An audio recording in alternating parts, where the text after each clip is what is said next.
안녕하십니까. 이성만TV, 이성만의 종교를 넘어 이성만입니다. 2023년 한반도 봄은 왜 이리 쌀쌀하고 스산한지요. 대한민국을 이끄는 듬직한 위정자들 없어 나라의 모습이 쪼그라들고 백성의 살림은 메마를 냇가처럼 초라해지고 있습니다.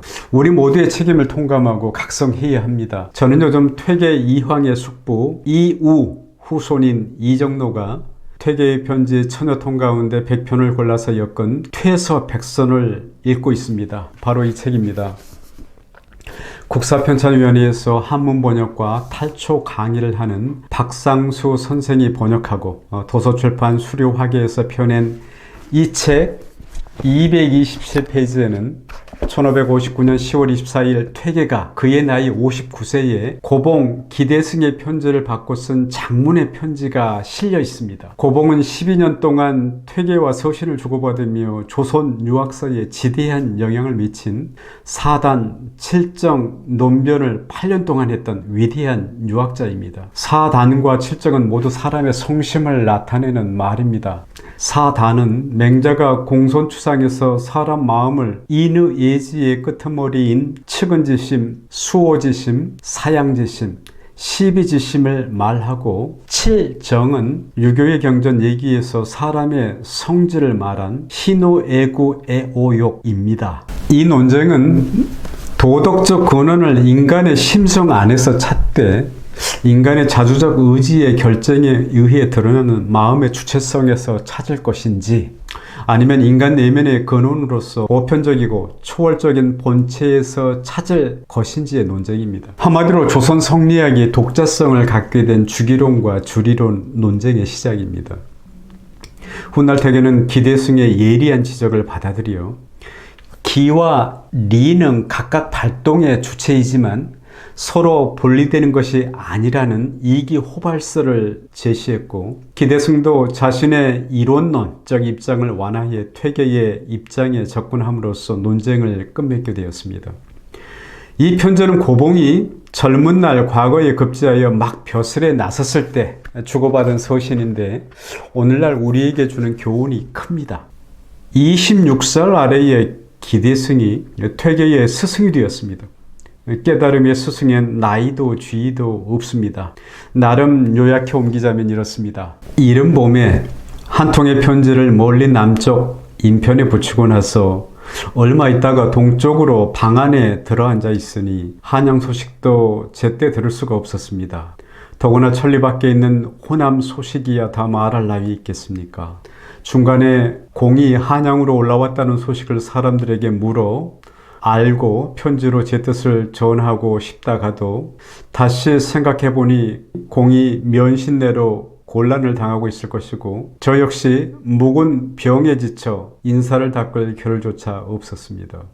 다만 매번 자중이 오는 편에 공의 소식을 듣고 싶었지만 자중도 오지 않더니 지난달 열흘경에 자중의 심부름꾼이 와서 공이 지난 8월 보름 무렵에 보낸 2통의 편지와 추후에 붙인 3월 5일의 답장과 지으신 한 편의 글을 받으니 위안이 되고 공이 저에게 마음을 쏟고 계심을 알 수 있어 저를 감탄에 마지 않게 하였습니다.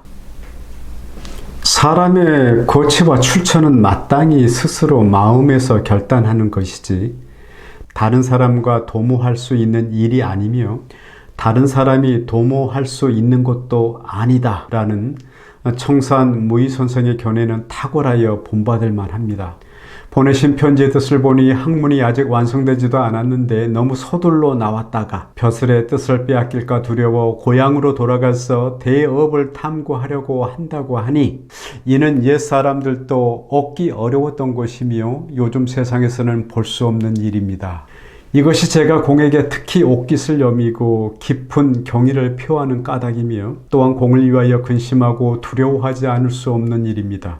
공이 고민하는 바를 우선 제 자신이 경험했던 것을 바탕으로 말씀드리겠습니다. 저는 젊어서 학문의 뜻을 두었지만 스승과 벗의 지도가 없어서 얻은 것이라고는 조금도 없고 병만 깊어졌습니다. 그 당시 곧바로 산림에서 일생을 마칠 생각으로 조용한 곳에 초가를 짓고 글을 읽고 뜻을 길러 여태 이르지 못한 경지를 더욱 탐구하며 이 30년 공부를 더 했더라면 지금쯤 병도 낫고 학문도 성취될 수 있었을 것인데 이러한 계획을 세우지 않고 과거 시험을 통해 벼슬을 찾는 데 중시하여 내가 우선 시험해보고 불가능하다면 물러가고 싶을 때 물러가면 되지 다시 누가 나를 붙잡아 두겠는가 라고만 생각했습니다. 일찍이 스스로 생각해보니 저는 산수를 좋아하는 본성으로 벼슬과 녹봉을 사모하는 것에 기인한 것은 아니지만 학문은 이치에 박지 못하고 시의에 어두워서 처음에 한번 잘못했던 것을 뒤에 비록 깨닫기는 하였지만 수습하기 어려워 이 지경에 이르고 말았습니다. 그런데 공의 경우는 저보다 훨씬 처신하기 어려운 점이 있을 것입니다. 공복의 긴 노정을 이제 막 출발하고 저처럼 몸에 병도 없으면서 벼슬을 버리고 물러나 숨으려고 한다면 사람들의 책망이 병든 저를 책망하는 것보다 더 심하지 않겠습니까?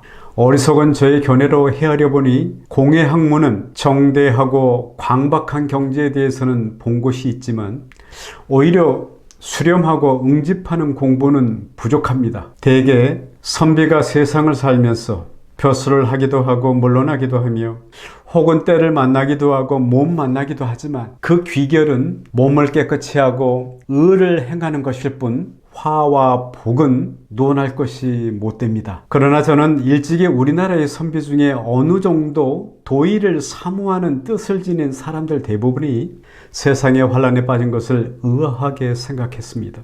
비록 땅이 좁고 사람이 많은 까닭이기는 하지만 그들 스스로 처신하는데 미진한 점이 있어 그런 것입니다. 그들이 미진했다는 것은 다름이 아니라 학문이 지극하지도 못하면서 너무 고상한 채 하고 시의도 헤아리지 못하면서 세상을 일구는데 용감하였으니 이것이 바로 실패의 원인입니다. 이것이 큰 이름을 짊어지고 큰 일을 담당하는 사람이 절실히 삼가야 할 일입니다. 그러니 공을 위한 오늘의 방도는 스스로 처신하는데 너무 고상한 채 하거나 세상을 일구는데 너무 용감하게 하지도 말며 모든 일에 너무 지나치게 자신의 주장을 내세우지 마십시오.